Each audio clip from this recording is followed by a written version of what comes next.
Lena had been afraid of mirrors since childhood. She thought that in their depths lurked something more than just a reflection. Her grandmother once said, "Never look in a mirror in the dark.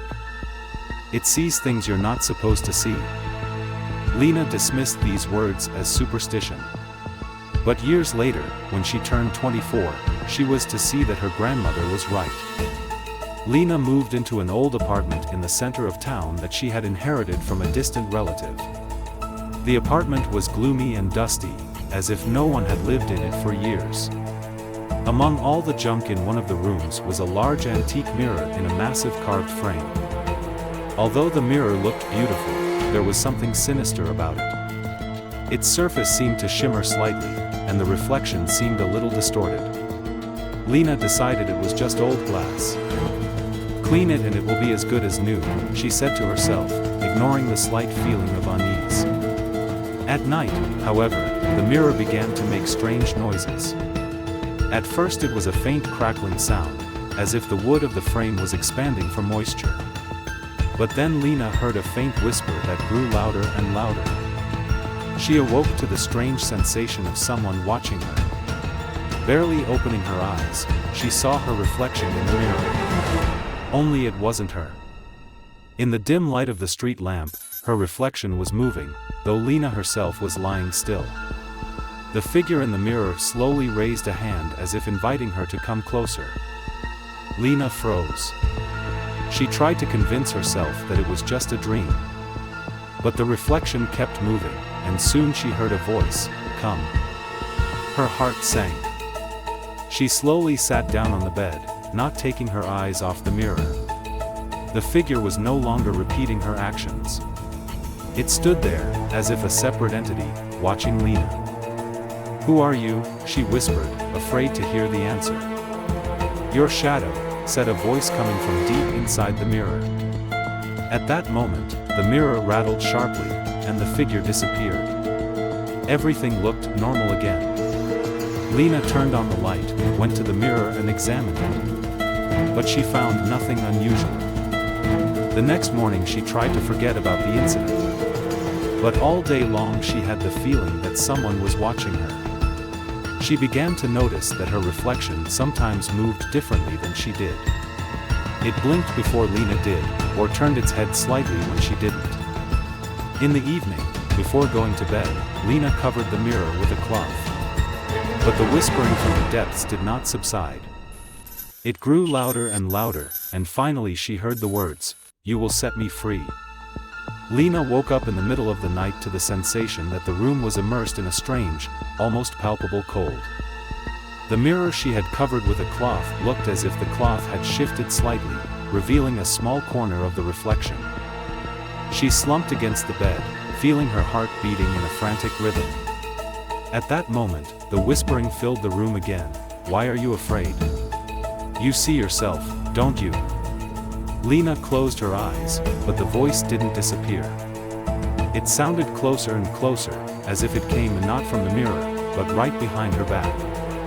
She decided to open her eyes and stand up. As she approached the mirror, she pulled the cloth off and froze. The reflection was moving on its own again. A conversation with the shadow. This time Lena saw that the reflection no longer looked like her. It was similar, but its features were slightly distorted, and its eyes were dark and empty. "Who are you?" Lena asked in a broken voice. The figure in the mirror tilted its head slowly, as if studying her. Then smiled, but the smile was cold and frightening. "Am you, but better. I can help you." "Help me with what?" She tried not to pull back, even though her whole body was screaming to run. "To get away from the loneliness, the fears. I can make you strong, I can give you everything you want." His voice became softer, almost deceptively friendly. Lena shook her head, not believing her ears. "You're lying. You're just a reflection." At that moment, the figure in the mirror struck the glass with his palm, and it rattled but did not crack. The sound was deafening, and Lena recoiled. The voice became cold and commanding, "You're going to set me free. You've already started." the first signs of danger. The next day, Lena decided to get rid of the mirror. She called the movers to take it out. The men who came to get the mirror looked at it with apprehension. "Is it an antique?" one of them asked. "It's strange." Lena did not go into details, just waved her hand. "Take it away. I do not care." But when the movers tried to lift the mirror, it seemed to grow into the floor. The men strained, tried to move it, but nothing worked. "Girl, it's like it's glued on," one of them said. Lena felt a cold fear gripping her. She let the movers go, saying she would figure it out on her own. The night of fear. That night, the mirror revealed itself again. Lena woke up to a loud bang, as if someone was hitting it from inside. She looked up and saw that there was no longer a reflection of her room in the mirror. Instead, there was a dark, vast void. And from that void, a shadow was approaching the mirror. It was taller than a man, without a face, but with eyes that burned with a dark, cold light. "You will set me free," the shadow repeated, striking the glass from within. The mirror shook, and Lena screamed as she saw cracks begin to appear on its surface. Lena pressed herself against the wall in horror, watching the cracks appear on the mirror's surface. They spread out like spider webs, and with each blow from within, the cracks grew wider. The dark figure continued to approach, its outline becoming clearer. "You won't escape me," the voice rang out, filling the room with cold. Lena ran out of the bedroom, slamming the door behind her. She didn't know what to do. The mirror seemed indestructible, and the shadow seemed to grow stronger. She picked up the phone to call her friend Anya, but the connection was strangely garbled. Only noises and whispers could be heard in the receiver. The next morning, Lena decided to call antique specialists to take the mirror away. She found a local collector, known for his passion for rare things, and made an arrangement with him. The man who arrived at the apartment examined the mirror carefully. His face became tense. "It's very old, perhaps even cursed," he said. "It's better to destroy such things, but it's not so easy. Take it away, please," Lena begged. The man agreed, but warned that the mirror had to be thoroughly examined before anything could be done with it. As he and his assistant tried to take the mirror out, the room seemed to fill with a hum. The mirror suddenly became unusually heavy, and then a face flashed across its surface, a dark, distorted version of Lena. The man shrieked and dropped the mirror, which, contrary to expectations, did not shatter. Instead, a dark shadow appeared on the floor and began to stretch slowly upward, taking on an ominous shape. "You have awakened me," the shadow said, its voice echoing off the walls. No one would leave now. The collector and his assistant tried to get out of the apartment, but the door wouldn't open. They shouted and knocked, but to no avail. The shadow slowly filled the room until the man screamed in terror as it grabbed him and dissolved into itself. Lena stood motionless, watching in a daze. She thought she was dreaming, but the shadow suddenly turned to her. "You brought me here," it said. "You are now a part of me." In a panic, Lena rushed to the window. The wind burned her face, but it was the only way out. She shattered the glass and, her hands wounded, she climbed down the fire escape. When she was outside, she looked back at her apartment. A shadow could be seen in the bedroom window, standing motionless by the mirror, watching her. What was next? Lena moved out of the apartment, but the feeling that she was still under surveillance never left her. A few days later, she learned that the apartment was now empty. No one had ever found the collector or his assistant. The mirror remained in the bedroom. Sometimes at night the neighbors heard quiet whispers and saw strange shadows flickering in the windows. But Lena knew one thing: the shadow would not stop until it found a new victim. After escaping from the apartment, Lena decided to start her life with a clean slate. She rented a small apartment on the other side of the city, got rid of all the things associated with that place, and tried not to think about the mirror anymore. But the past wouldn't let her go. After a few weeks, Lena began to notice that strange events were once again haunting her. One morning, when she was going to work, the mirror in the bathroom was covered with condensation. Although she did not turn on the hot water, there was writing on the glass, as if someone had written it on the inside. "You will not escape." A chill ran down her back. Lena hastily erased the writing, trying to convince herself that it was just a figment of her imagination. But the whisper she'd heard in the old apartment began to return. It had been quiet, barely audible, but every night it grew louder. In desperation, Lena decided to seek help. She found the contacts of a local occultist, a specialist in banishing evil entities. A man named Victor listened to her story and agreed to help. "This mirror is a portal," he said after Lena described the events. "You released something that's been trapped there for centuries.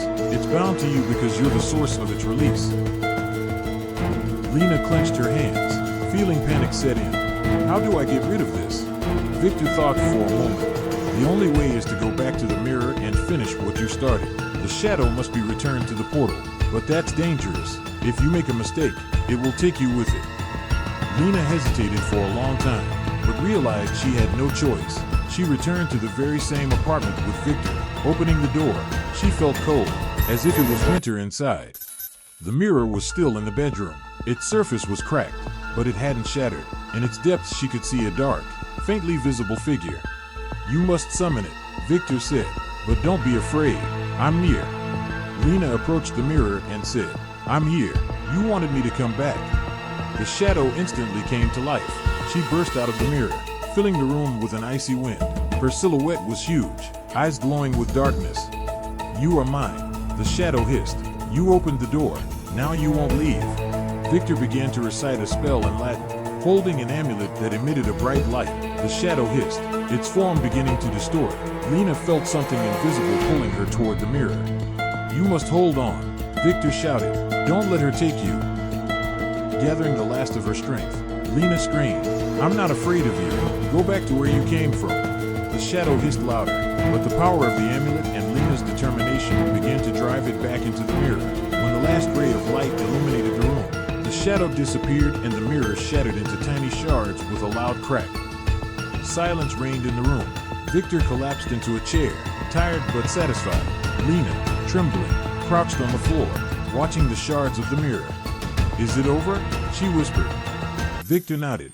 "Yes, she's not coming back." Lena walked out of the apartment, feeling the weight finally lifted off her shoulders. She knew this nightmare had left a mark, but now she was free.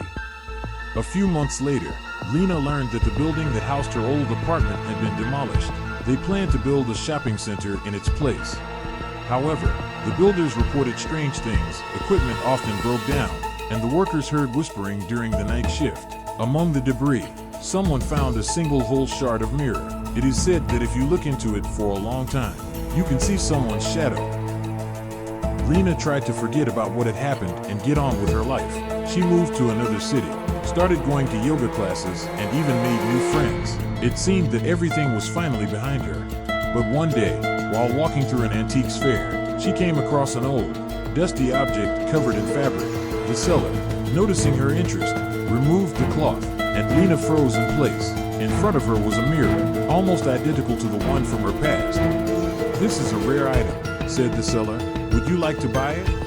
Lena took a step back, feeling a chill creep into her heart. She didn't answer anything, just turned around and hurried away. On the way home, she felt as if someone was watching her. She looked around, but the street was empty, and the window of one of the houses. However, she saw her shadow for a moment, but it moved differently than she did.